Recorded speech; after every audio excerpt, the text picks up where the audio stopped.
एक गोष्ट मला सांगायची, महाराष्ट्रामध्ये माझे काही अनुभव आहेत.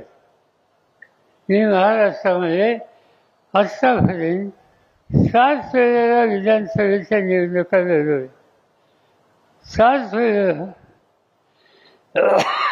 7 वेळेला लोकसभेच्या राज्यसभेच्या निवडणुका लढवल्या. मला अनेक वर्षाचा अनुभव आहे. मी हे बघितलं की कधी कधी काही लोक निवडून आले आपल्यामध्ये आणि नंतर सोडून जातात. एक उदाहरण सांगतो. 1980 सालाचं आणि 80 सालची निवडणूक झाली. या निवडणुकीमध्ये माझ्या सल्ल्याने आणि पक्षाच्या वतीनं एकंदर 58 लोक निवडून आले. मी 58चा प्रतिनिधी झालो, विरोधी पक्ष नेता झालो. एक दिवशी मी परदेशात गेलो 10 दिवसाच्यासाठी आणि परत आलो.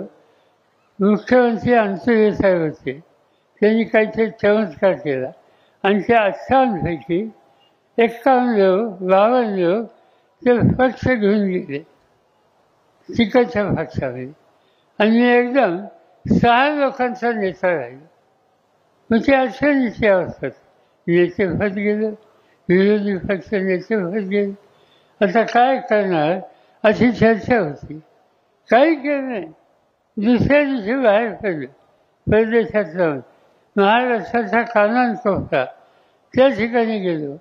त्या 3 वर्ष अहोरात्र प्रयत्न केले आणि निवडणुकीला जे मला सोडून गेले त्यांच्या विरुद्ध नव्या पिढीचे उमेदवार उभे केले.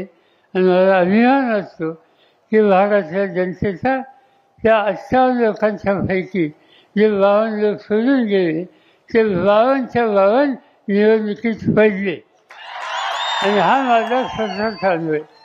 आणि आता हा अनुभव घेतल्याच्या नंतर आज महाराष्ट्र तालुक्यामध्ये इतके दिवस ज्यांनी साथ दिली म्हणतात त्यांचं काय करायचं? त्यांचं काय करायचं?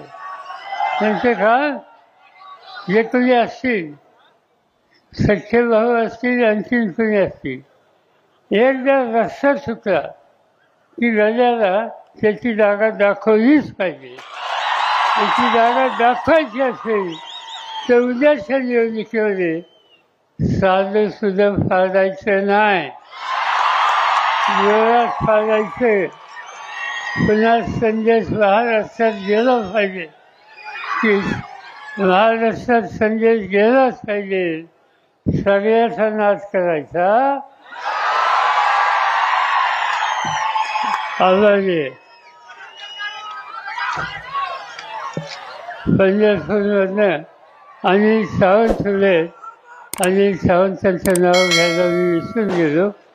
त्यांनाही मोठ्या मतांची विजय करा ही विनंती या ठिकाणी करतो. इतके तास तुम्ही थांबलात, आम्हाला सगळ्यांचे विचार ऐकले त्याबद्दल आपल्याला धन्यवाद देतो. आणि यानंतर या 3 मतदारसंघाचा जो काही गुलाल असेल तो गुलाल खेळण्याची संधी तुम्हा सगळ्यांना मिळेल ही खात्री या ठिकाणी करतो. आणि आपली